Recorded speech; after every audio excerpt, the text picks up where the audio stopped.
Maharashtra police स्थापना दिन police raising day निमित्त नाशिक शहर पोलीस आयुक्तालयामार्फत दिनांक 3 जानेवारी 2025, दिनांक 4 जानेवारी 2025 व दिनांक 5 जानेवारी 2025 रोजी सिटी सेंटर मॉल येथे पोलीस दलातील विविध विभागांची माहिती नागरिक व मुलांना देण्याकरिता प्रदर्शन आयोजित करण्यात आले आहे। सदर प्रदर्शनाचे उद्घाटन दिनांक 4 जानेवारी 2025 रोजी सायंकाळी 6:30 माननीय श्री संदीप कर्णिक पोलीस आयुक्त नाशिक शहर यांच्या हस्ते करण्यात येणार आहे।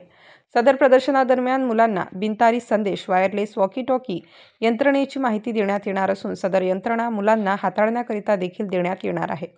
सदर प्रदर्शनादरम्यान नाशिक शहर पोलीस आयुक्तालयातील खालील विभागांची माहिती देण्यात येणार आहे। पोलीस बँड पथक, बिनतारी संदेश विभाग, डायल 112 यंत्रणा, शहर वाहतूक विभाग, बॉम्ब शोधक व नाशक पथक BDDS, डॉग स्क्वॉड, जलद प्रतिसाद पथक QRT, दंगल नियंत्रण पथक RCP, महिला सुरक्षा विभाग, धामिनी पथक, मोटार परिवहन विभागाकडील वज्र वाहन। तरी नाशिककरांनी आपले मुलांसह उपस्थित राहून सदर प्रदर्शनाद्वारे पोलीस विभागाचे कामकाजाची माहिती घ्यावी। महाराष्ट्र पोलीस स्थापना दिवस 2 जानेवारी या पार्श्वभूमीवर पूर्ण आठवडा विविध कार्यक्रम महाराष्ट्र पोलीसतर्फे आणि नाशिक पोलीसतर्फे आयोजित करण्यात आलेले आहेत।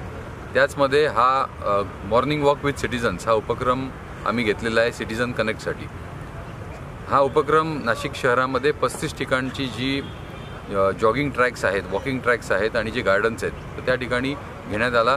सर्व नाशिक शहर पोलिसातले आयुक्तालयातले अधिकारी, DCP, CP, ACP, senior PI, PSI आणि सर्व अंमलदार हे या उपक्रमात सहभागी झाले।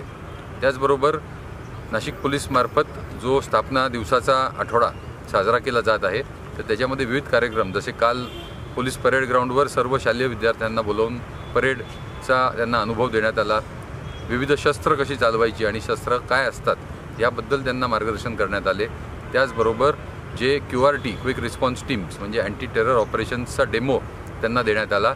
जे बॉम्ब डिस्पोजल स्क्वॉड्स आहेत, bomb detection and disposal dog squads आहेत त्याचा डेमो त्यांना देण्यात आला। याच मालिकेमध्ये आज सिटी सेंटर मॉल नाशिक शहर या ठिकाणी आम्ही सर्व जे नाशिक शहरातील पोलीस ब्रांचेस आहेत त्यांचा डेमो आणि त्यांचे स्टॉल्स हे डिस्प्लेसाठी ठेवलेले आहेत। त्याचबरोबर रिटर्न ऑफ प्रॉपर्टी आणि जे ज्युएनाइल्स आहेत त्या ज्युएनाइल्सचा त्यांचं समुपदेशन तसेच त्यांना मार्गदर्शन किंवा त्यांच्या ज्या काही समस्या आहेत त्या संदर्भात मोठा कार्यक्रम या आठवड्यात घेण्यात आलेला आहे। आणि सर्वात शेवटचं पण महत्त्वाचं, पोलीस पत्रकार आणि पोलीस यांच्यामध्ये मॅच ही सोमवारी सकाळी पोलीस परेड ग्राउंडवर ठेवण्यात आलेली आहे। सर, काही लोकांनी तक्रारी केल्या, काय स्वरूपाच्या तक्रारी मांडल्या तुमच्याकडे वकील? ह्या आता ज्या सर्व पोलीस ग्राउंड्स आहेत त्या पोलीस ग्राउंड्सवरचे काही लोकांचे जे फीडबॅक्स आहेत ते येत आहेत। काही ठिकाणचे जे फीडबॅक्स आहेत तर काही ठिकाणी जे गार्डनमध्ये जे मुलं मुली बसतात तर त्या संदर्भातील काही तक्रारी होत्या। विशेष करून रात्री 10 नंतर गस्त वाढवण्यासंदर्भातील काही तक्रारी होत्या। काही तक्रारी काही बोरट्या चोऱ्या होतात या ठिकाणी त्या संदर्भात होत्या। तर ह्या सर्व तक्रारी ज्या पूर्ण नाशिक शहरामधील 35 ठिकाणून ज्या काही फीडबॅक येईल त्याप्रमाणे आमचे जे पुढचं जे पोलीस उपाययोजना आहे त्याप्रमाणे। स्टार न्यूजसाठी मोहसिन पठाण, नाशिक।